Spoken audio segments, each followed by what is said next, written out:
ఏపీలో ఎన్నికల సమయం దగ్గర పడుతున్న కొద్దీ రాజకీయాలు రసవత్తరంగా సాగుతున్నాయి. అధికార ప్రతిపక్ష పార్టీలు వ్యూహాలు ప్రతి వ్యూహాలు రచిస్తున్నాయి. వచ్చే ఎన్నికల్లో అధికార వైఎస్ఆర్సీపీ ఒంటరిగా పోటీ చేస్తుంటే టీడీపీ జనసేనలో కూటమిగా రానున్నాయి.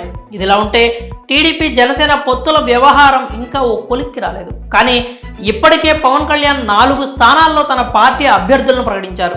ఇలా వీరి పొత్తు ఒకవైపు చిత్తుగా మారుతుంటే మరోవైపు తాజాగా పవన్ కళ్యాణ్ సంచలన వ్యాఖ్యలు చేశారు. ఆయన మాటలను విన్నవాళ్లు పవన్ కళ్యాణ్ మనీ పాలిటిక్స్ కి తెరలేపారనే అభిప్రాయాలు వ్యక్తం చేస్తున్నారు. బుధవారం భీమవరంలో పర్యటించిన పవన్ కళ్యాణ్ అవసరమైతే ఓట్లు కొనండి అంటూ సంచలన వ్యాఖ్యలు చేశారు.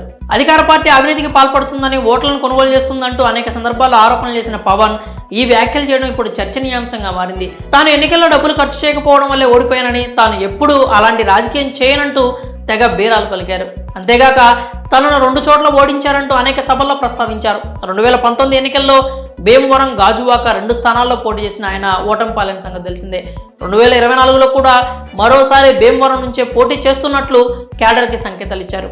ఈసారి కూడా ఓడిపోతారనే భయం పవన్లో స్పష్టంగా కనిపిస్తోంది. తాజాగా భీమవరం పర్యటనలో ఆయన చేసిన వ్యాఖ్యలే అందుకు నిదర్శనంగా చెప్తున్నారు. బుధవారం భీమవరంలో చేసిన పర్యటనలో ఆయన కార్యకర్తలతో సమావేశం నిర్వహించారు. ఈ సందర్భంగా అధికార వైసీపీపై ఆరోపణలు చేస్తూ తన అసలు ఆలోచనను బయటపెట్టారు.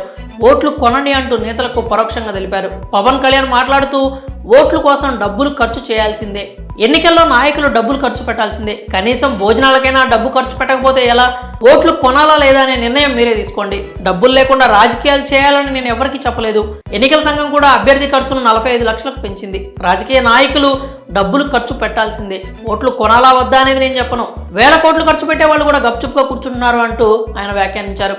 ఎన్నికల వేళ పవన్ కళ్యాణ్ చేసిన వ్యాఖ్యలు జనసేన, టీడీపీ నేతలను ఆశ్చర్యానికి గురిచేశాయి. తమను చూసి ఎవరు ఓటు వేయరన్న ఉద్దేశంలో పవన్ కళ్యాణ్ ఈ వ్యాఖ్యలు చేసినట్లు రాజకీయ విశ్లేషకులు అభిప్రాయపడుతున్నారు.